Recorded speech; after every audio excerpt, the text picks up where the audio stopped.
Hello, Louisville. Guess who's coming to dinner?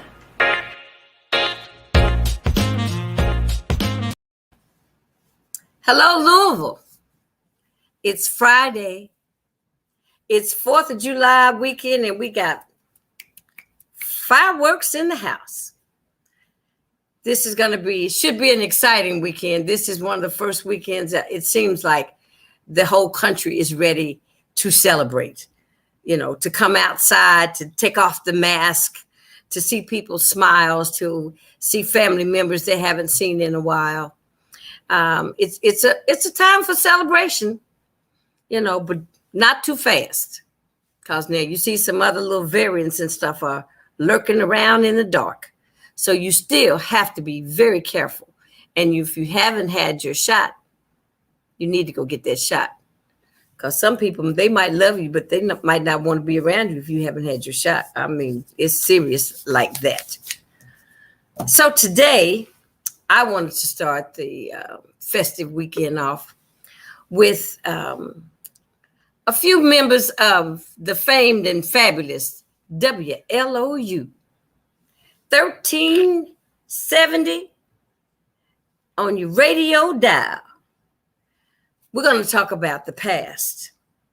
We're going to talk about the present. And we're going to end up with the future.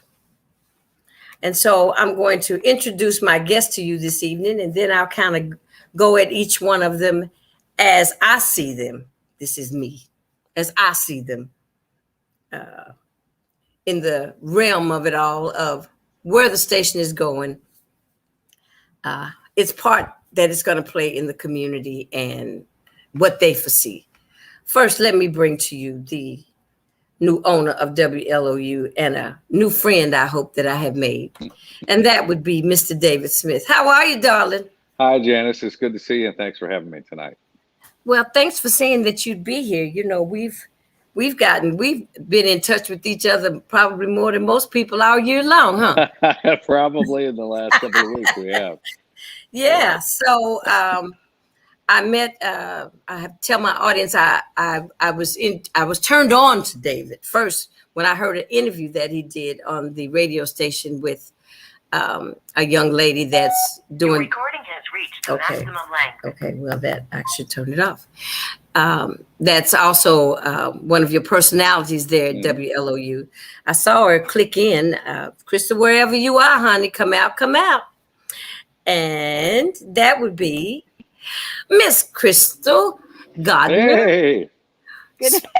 Yeah. Oh Look, she's in her car. She's trying to get out of Dodge. Well, because I am, just did a hop, skip, and a jump trip away to Cincinnati to do something fun with my daughter and my sister. And, Miss Janice, anything for Miss Janice. So I stepped away for a second. Well, thank you. Thank you so much. Hey, Crystal. Thank you so much. I'm waiting to see if I have the one and only Mr. Bill Price chiming in. I'm going to send him just hold on, y'all. Just, no problem. This technology, I'm going to make it work for me. Sometimes they might get it and sometimes they might not. But I'm going to send it out again to him just in case he had a problem receiving the email. And now I'm back. All right. So what we're going to do here is we usually like to start with the past. Mm-hmm. And so I'm going to just maybe talk about the past, I guess, as it affected my life. How about that? Sounds good. I think we may have lost Crystal. Oh, there she is. Okay. Oh, she's back. There she is. She had to take a call. She had to fix her hair. I know. Yes. I know. You look good, Crystal. Stop it. Back in the day, I guess my listening to WLOU was where I was turned on to the Motown era, because at once upon a time, before I became a singer, I sung the backup parts to the Supremes. I sung Mary Wilson's part. So I listened to my Supremes and I listened to my Martha and the Vandellas and the Marvelettes. And WLOU was what you played on your radio. Okay. In everybody's household, Right. Not just some, everybody. Now, I know, David, that you know a lot about WLOU, and tell me how you know about it from back in the day. Well, the real history that I know is kind of a couple parts. One, my late father was the broadcast engineer for WLOU for many years. He worked for Dr. Summers, who owned the station. And so I was very young at the time. I was about 9 when he started there. That would have been in 1979. And so in the summertime, when I was off school, I would go to work with him. Okay. And so he would make once a week, he'd go over to WLU and fix equipment or install something or, whatever. And I would hang out in the studio with, in fact, there's a picture, and I wish Bill and I could find it. I was, I think, 8 or 9, and he was on the air, and I was sitting on his lap while he was on the air, actually. And in the studio, at the old studios at 3rd Street, over by U of L, which is where the station was originally built. And so I got to hang around, and I just knew all the disc jockeys, and I, knew Mr. Summers and even Mr. Johnson, Johnny Johnson, who bought the station later from Mr. Summers. So just gathering the knowledge over the years, and one of my best friends is a guy named Tony Fields. He started there, and so he had a lot of history.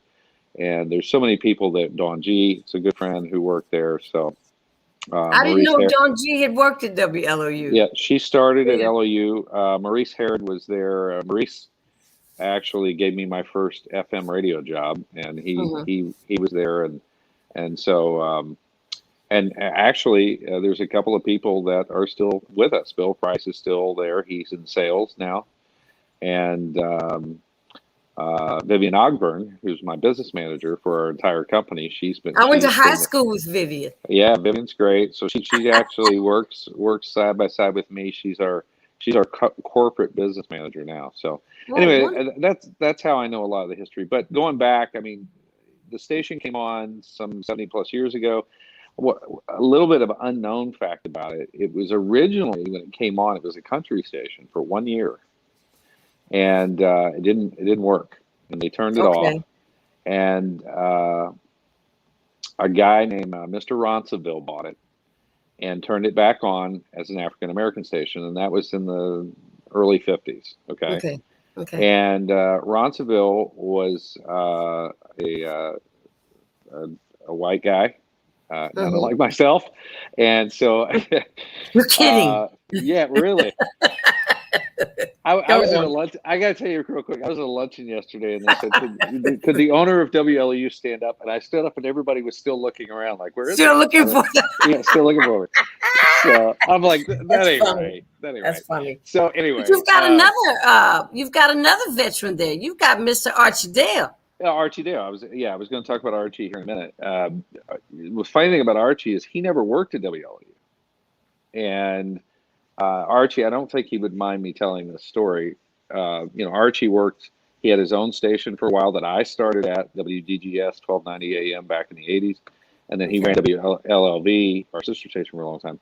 But Archie, actually, Mr. Summers did not hire Archie. And he went over to see Mr. Summers when he was passing. And he said, Mr. Summers told him, it was one of the worst, mistakes he had made was not hiring Archie back then. And wow. Yeah. So, but yeah, Archie's been at the station for a long time. But anyway, going back to Mr. Ronseville, he owned this station.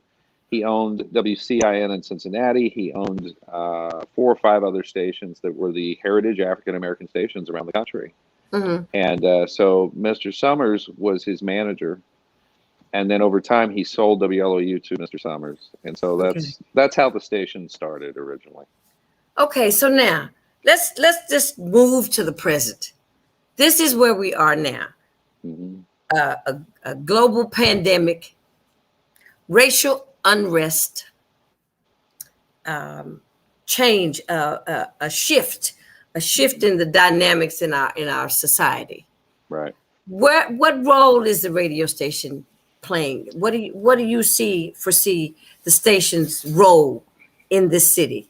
Well, I'll speak to that, but I'm going to let Crystal speak to that first because she's the youth of the station, as it were, and she's been at the forefront doing morning drive with us since the beginning of all this.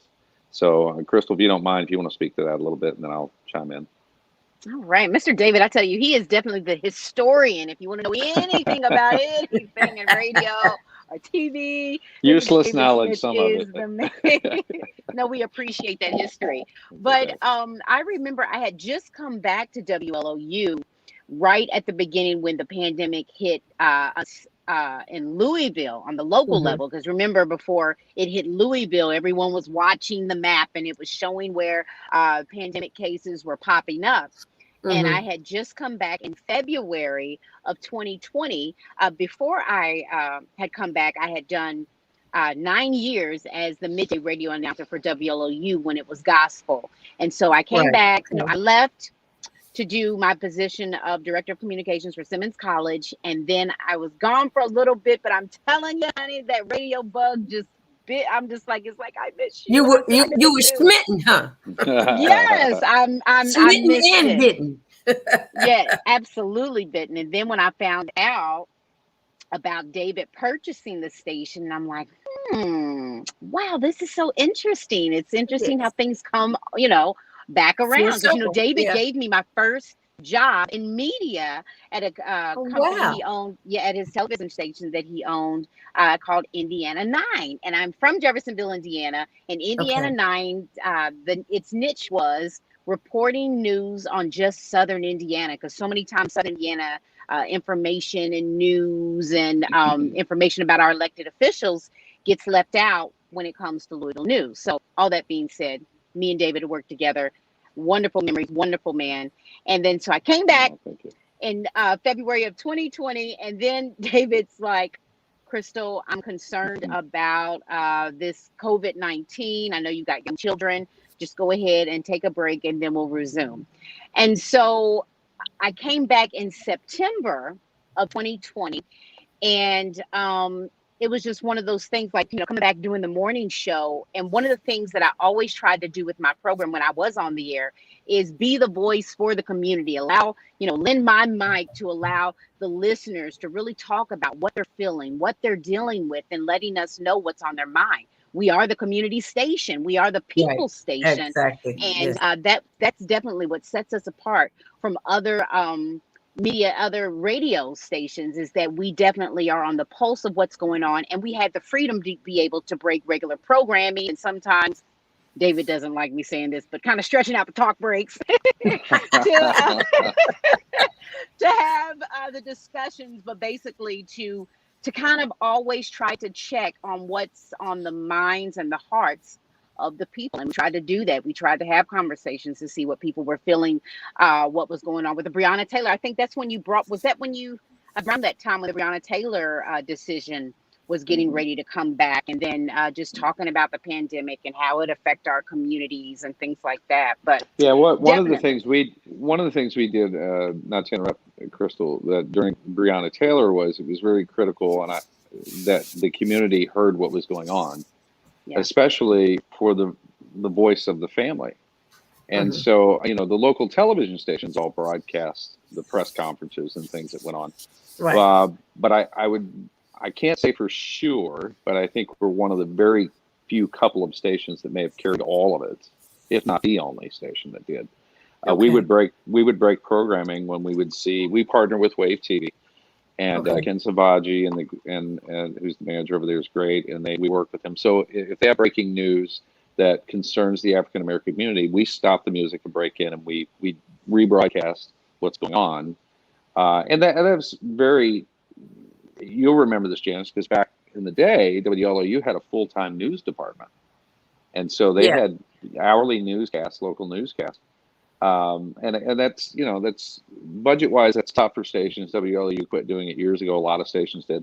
One of the things that we did bring back, besides partnering with Wave to break in with news that were specifically about the African American community, is we Mhm. partnered with iHeartRadio with their network, Okay. Black Information. They have a new network called Black Information News Network that we're the affiliate of here in Louisville.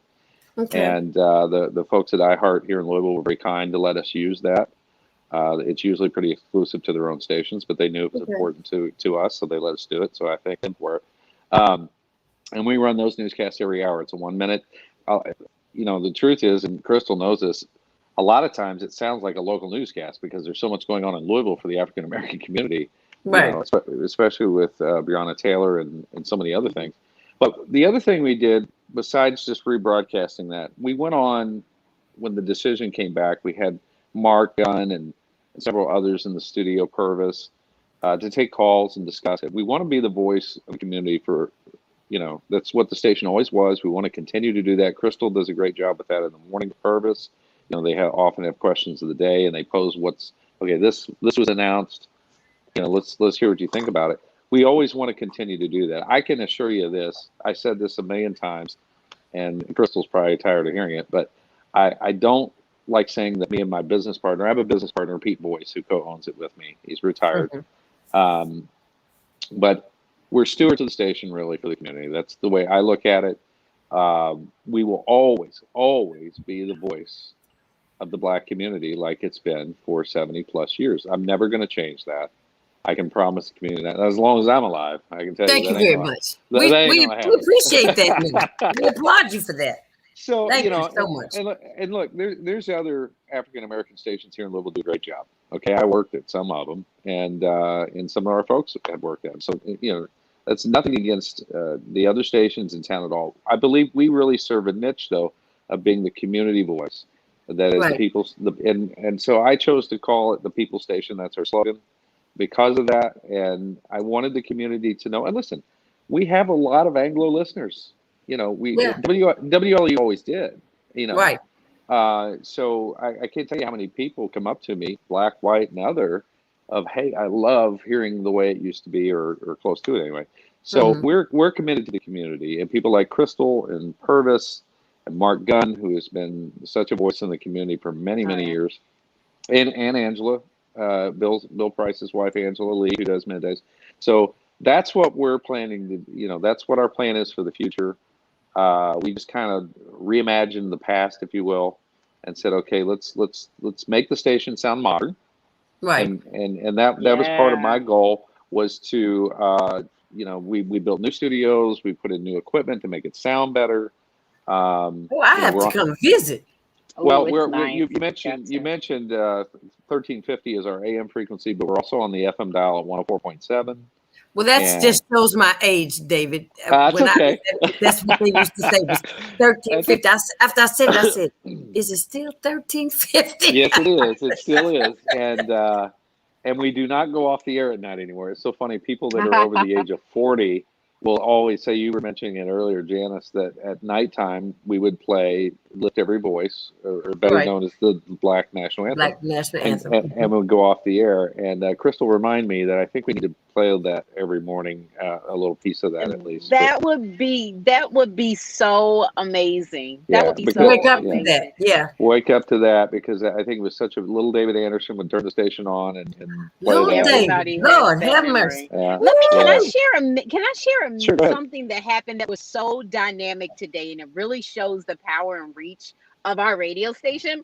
So I was talking about, and this is the current banter that was going on in our community, that Charles Booker announced on yesterday at a press conference that he was going to be throwing his hat into the ring, and he was going to be pursuing the Senate seat, going up against Senator Rand Paul. Right. And so a lot of people were there at the press conference yesterday. And then a picture of Christopher 2X appeared alongside Senator Rand Paul.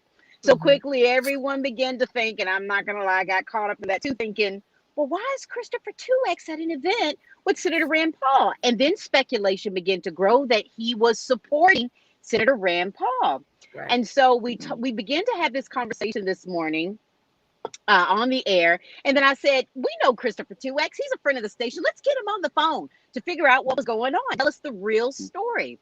So we went to our music break. All of a sudden the phone rings. And as the phone is ringing, I'm reading an article, and it says that Gene West has been appointed the president of the Rotary Club for the first time in the Rotary Club's 101 year history. And Christopher 2X was there as a request from Gene West to talk about his presidential pardon and how Senator Rand Paul helped with that. So it was something totally different. Guess it was, and real quick, I was station? there actually. It was a Rotary Club meeting, is what it was. And Jean West, who's I've known Jean for years. You know, she was at WHS TV for years.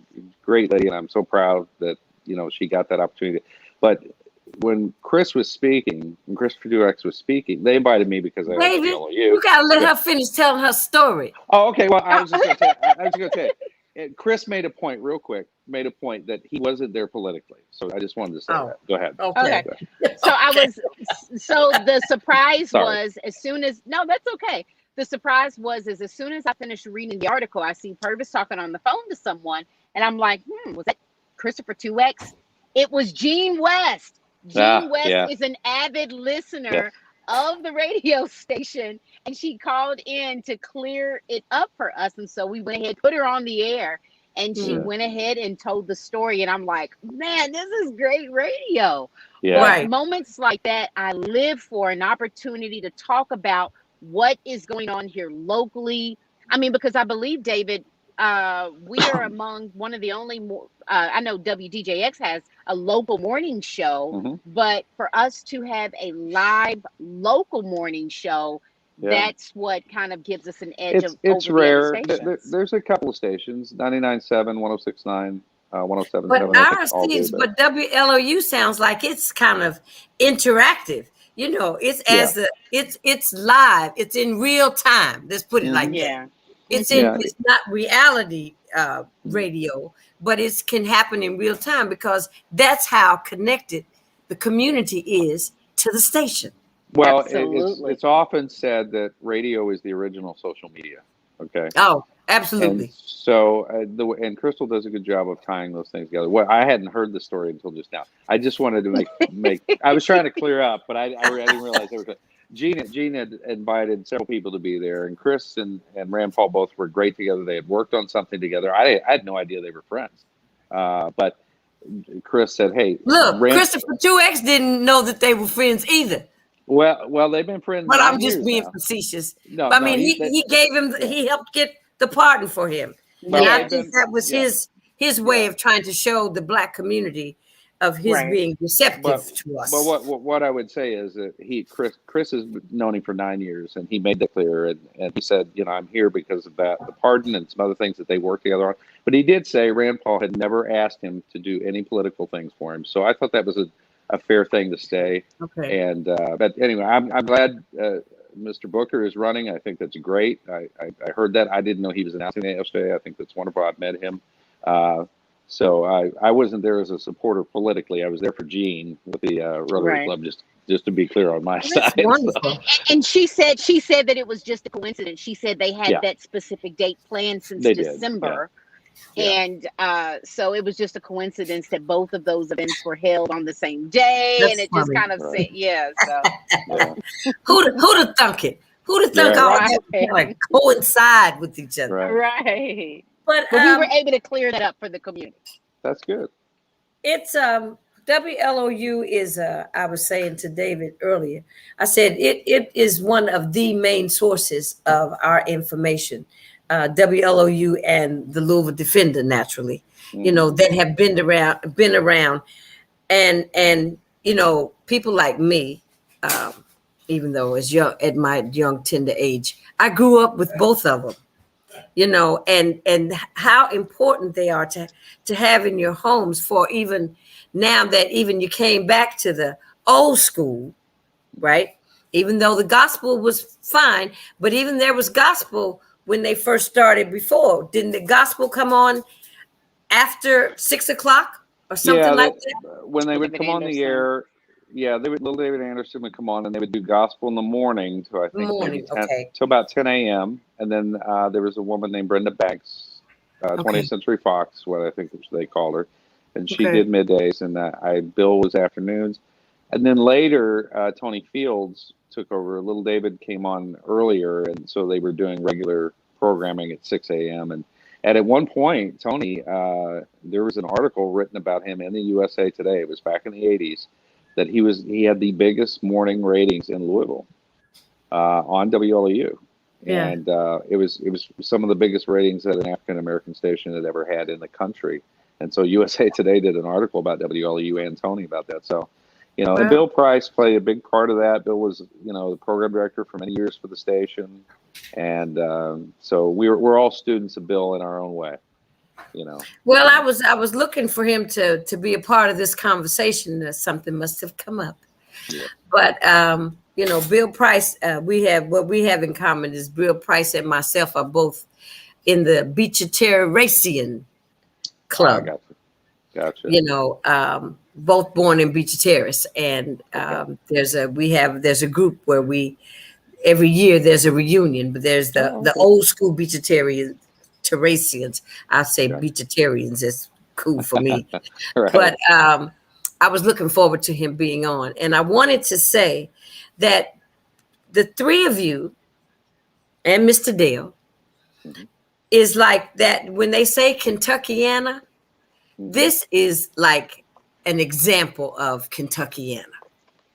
You know, look, Miss Crystal from Jeffersonville. Are you from Jeffersonville too, David? Yes. Yes. Yes. And both of you are over here working now, probably living in Louisville. I mean, because it's really like a suburb that had a bridge. That's right. Absolutely. That's what I yeah. Basically. You know, it was it was a suburb of Louisville. I used to skate in Jeff.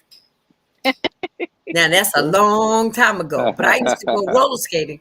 But you could take a bus downtown to 4th Street, and then you get on the Jeffersonville bus to go to the skating rink. You know, so I had my interactions with Jeff when I was a young girl. But moving from WLOU, and I want to say thank you for the work that you both are doing. Crystal, we're going to blow you up so you can be the female Tom Joyner. That's right. You know, you need to. What? It's possible. Listen, that's one of my national syndication. Come on now. Go ahead, Miss Janice. I hope that for her. I hope that does happen because she's going to way outlive me. So well, I was just introduced to Crystal from you all's interview on the radio station. Check this out for a segue about my auntie, Margaret Hammond. Ooh, it was good, Miss Janice. That was it good? You did good, girl. That was good. And this is what I wanted to do because the two of you, I had David on Saturday at her memorial. Crystal had me on her segment on Wave Country talking about my aunt. But now the three of us together, I said, this will be kind of the final farewell. We will bid adieu. And I just would like maybe, Crystal, for you to say, give it a remembrance of my aunt, and David, you do the same. And I'll do the same. And then I'm going to let you all go to dinner somewhere because I know you said Jess did this for you and you might be holding us too long. But I want to close out the show with a remembrance of Margaret Hammond. Well, I'll start first. Miss Hammond was actually my first Black teacher. She was my teacher. I was in the 2nd grade at North Haven Elementary School, and she was my 2nd grade teacher. And, you know, growing up in Jeffersonville, but mostly everything we did was in Louisville, and I grew up in church. And so she had a little bit of that auntie vibe, you know what I'm saying? And so it was so cool. Someone that looked like my auntie or someone that had the same vernacular as me, the same flair as people that I went to church and grew up with. This woman is standing at the front of the class and she's my teacher. That really left an impact on me. And not only that, but I remember the love all of the kids had for Miss Hammond. I can remember when it was our downtime to do our work, all the girls would crowd around her and they'll touch her earrings or try to touch her hair or just wanting to be up under her. And I'm like, wow, and I'm thinking in my head, she's kind of like Oprah. And she was just the coolest. That's funny. I mean, she was just the coolest. I remember when Electric Slide first came out and we would be out there during recess and she'd be teaching us some moves. And I remember the Cat in the Hat parade and she would get in this black bodysuit with this banging body. Oh my gosh. I'm like, this woman is just awesome. She's a school teacher. Right. School teacher, like it was unheard of. But she left such a lasting impact with me because it wasn't black or white, it was Miss Hammond. And that's how, and I truly believe, in not trying to get all spiritual on it, but it really is how God calls us to be, to allow us to let our light shine so bright that Yeah. we can even distinguish what we are because we're Him and He is shining through us. And so she superseded race and left such an amazing impact on so many people. And her love is definitely the gift that'll keep on giving, because I think she inspired David to do things. She inspired me to come out of my shell. And I mean, her, just the gift goes on. Wow. Wow. And her favorite color that she wore was black and white. I've been in her closet, and I'm Oh my saying gosh. she loved black and white. And even at the memorial on Saturday, I saw it kind of happening that the family would sit on one side and the school would sit. I said, we're not having it. Yeah. I said, we're not having it. She wouldn't want it. I said, we have to mingle. I said, everything she did was black and white. So let's, You right.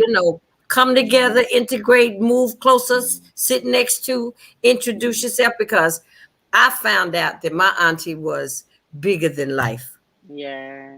She And really I found was. out. And David, you're being there for Saturday. Well, that was a great honor. I to kind of piggyback on the back of what Crystal was saying a little bit, the influence of having a black teacher. She was my first black teacher too. Okay. And I had her for fifth grade. It was interesting because what she did for us, because her class, I said this at the memorial, it was probably 90% white, probably. Okay. And so when she didn't notice. no, that's not what I mean. What she went out of her way to make sure that we understood African culture and the struggle, Right. And and I got to tell you, all of us that were in her class probably have a different take on things probably than the average Anglo person who maybe didn't have that exposed to them. Right. And I think it says a lot to the education. Christopher Tuax was talking about this yesterday, catching the kids early and getting them mentored and teaching them.